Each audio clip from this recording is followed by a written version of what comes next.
Right. Okay, so in the last video we were in the middle of solving problem number 6, and I had just written down this equation, which is my pure Cranberry equation. So actually, at this point, I have the full system.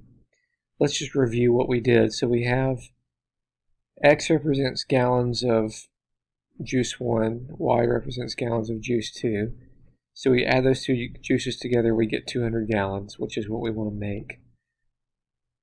Okay, so that's my first equation. My second equation is that I chose to use the pure cranberry.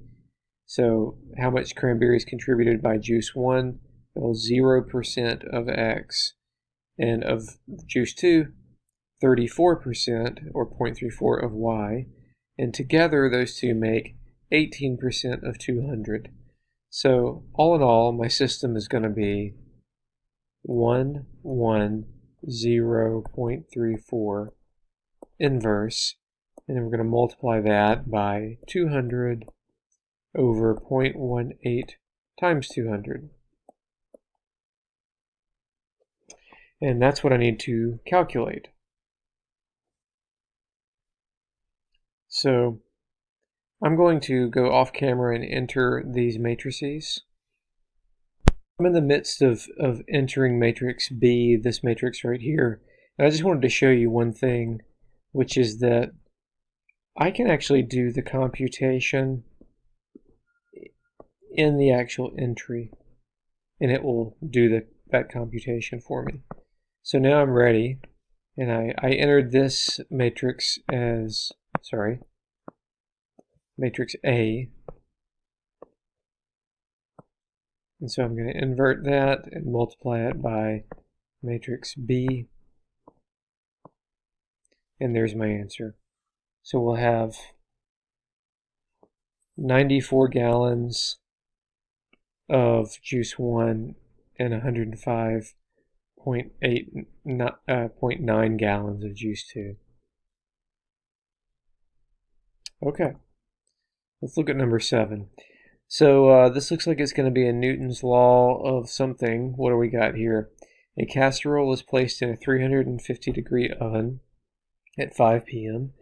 The positive temperature difference between the oven and the casserole is modeled by the function PTD at time t equals 285 times 0.988 to the t, where t is measured in minutes after 5.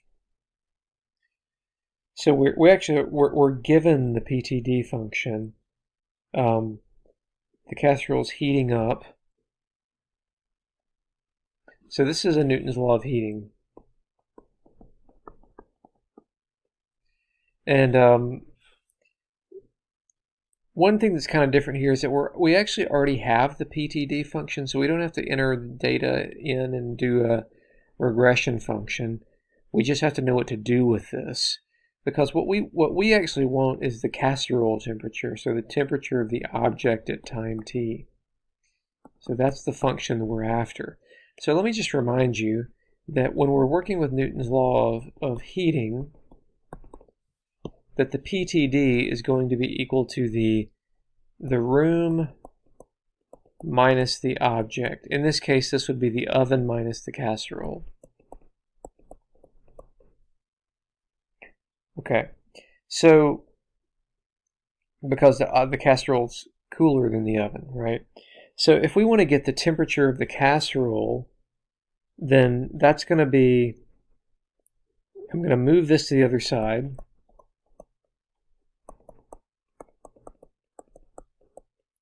And running out of space. So then my casserole temperature is going to be the oven temperature minus the PTD. And that is what I'm going to have to put into the calculator. That's going to be my T of T function. So let me clear this out. Sorry. And so the oven temperature is 350 degrees. Minus the PTD function.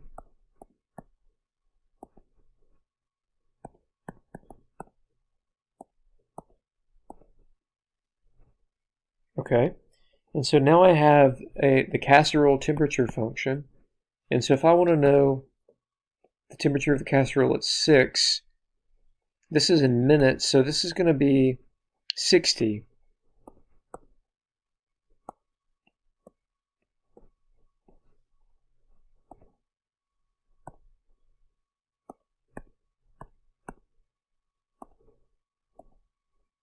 And so there's my casserole temperature, 265.2 degrees Fahrenheit. If we want to take it out when the temperature reaches 250 degrees, well, according to this, we waited too long already. But so if I want to take it out when it reaches 250 degrees, that's going to be a, whoops, sorry, didn't mean to do that.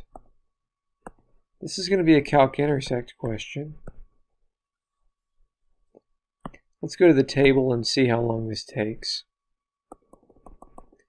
Okay, so that's around 52 minutes. So let's go to 60 minutes. And then we'll do zoom fit.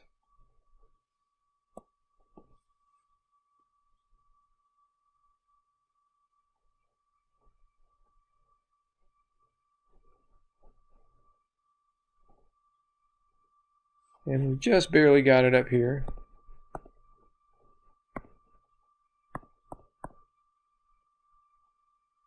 And there's our time, 51.84 minutes. 51.84 minutes. So 52 minutes. All right, let's move on to number 8. The following table gives the average height of a species of cherry tree as a function of age. So tree age and height. We want to find the best fitting logarithmic function model for this data, and then answer a bunch of questions about our log model. So I'll enter this data off camera, and then we'll do the log regression. Alright, so I've entered the data, and now I want to do the log regression. That's going to be number 9.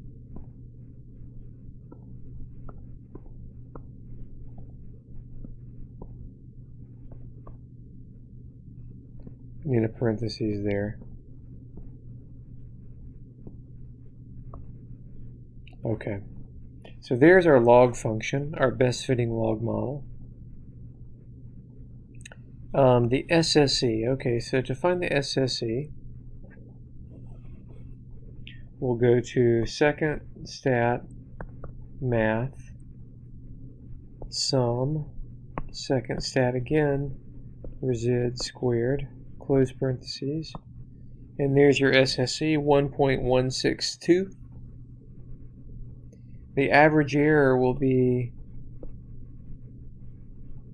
the SSE divided by the number of data points, which is 1, 2, 3, 4, 5. And that's 0.482.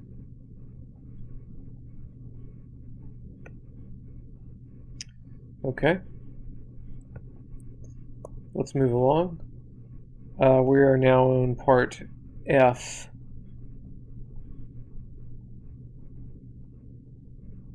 Oh, no, I'm not. I'm sorry.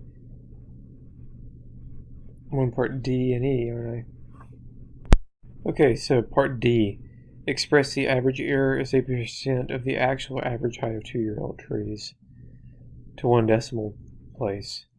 So the actual height is 9.5 feet.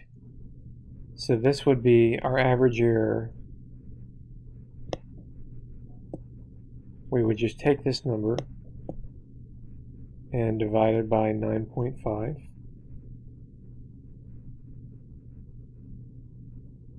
Multiply that by 100. And there you go, 5.07%. For question E, express the average error as a percent of the actual average height of 10-year-old trees we would do this very similarly. We would, instead of using 2, we just use the 10 value, which is 19.7. 19.7. We divide the average error by 19.7 and then multiply that by 100. Okay, and that's done. You can look in the solutions to see more detail on that.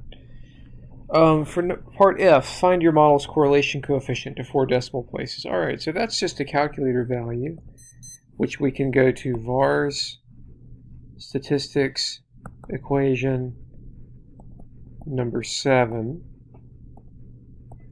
and 0.9914 is what we get. That's our correlation coefficient. Part G asks us to compare this to the critical value, which is 0.878. And since the correlation coefficient, the absolute value, exceeds the critical value, we can be 95% confident. So yes, I can be. What about part H? Predict the average height when the tree age is 15 years. All right, so that's going to be using our model.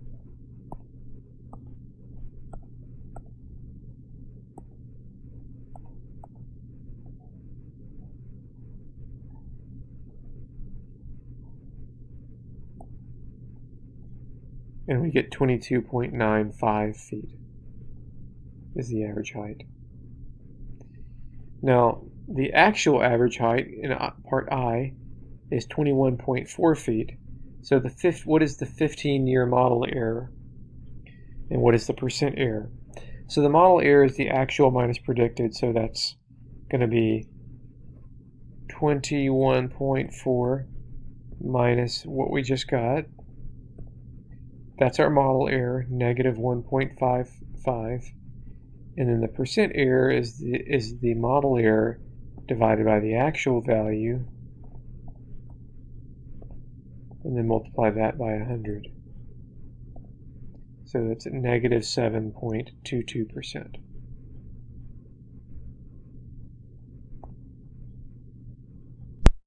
All right, let's move on to number 9. A jar contains a total of 182 marbles, some colored red and the rest colored blue. The number of blue marbles is 10 fewer than 3 times the number of red. How many of each color are there? All right, let's get out the whiteboard for this one. And I'm going to let R be the number of red marbles.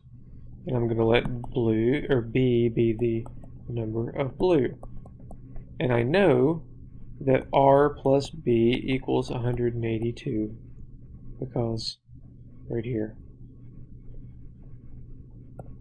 Now I also know this kind of weird statement that the number of blue is 10 fewer than 3 times the number of red. So if the number of red is R, then we have 3 times the number of red, but then we take away 10 from that, and that's the number of blue. Now we need to put this in the proper normal form, so that's going to be negative 3R plus B equals negative 10. And then our other equation, which is R plus B equals 182. And so there's our 2 by 2 system. So now we just need to write our coefficient matrix, which would be 1, 1, minus 3, 1. Take the inverse and multiply that by the constant matrix, negative 182 over 10. And that will be our answer. So we need to put this in the calculator, which I'll do off camera right now. Okay, so off camera I entered my 2 matrices that you see here, and now I'm just going to do the multiplication, and I get 48 and 134. So we have 48 because R was first. This is 48 red and 134 blue. And that will give us the desired number of marbles. So that was 48 and 134. And that'll be the end of this video.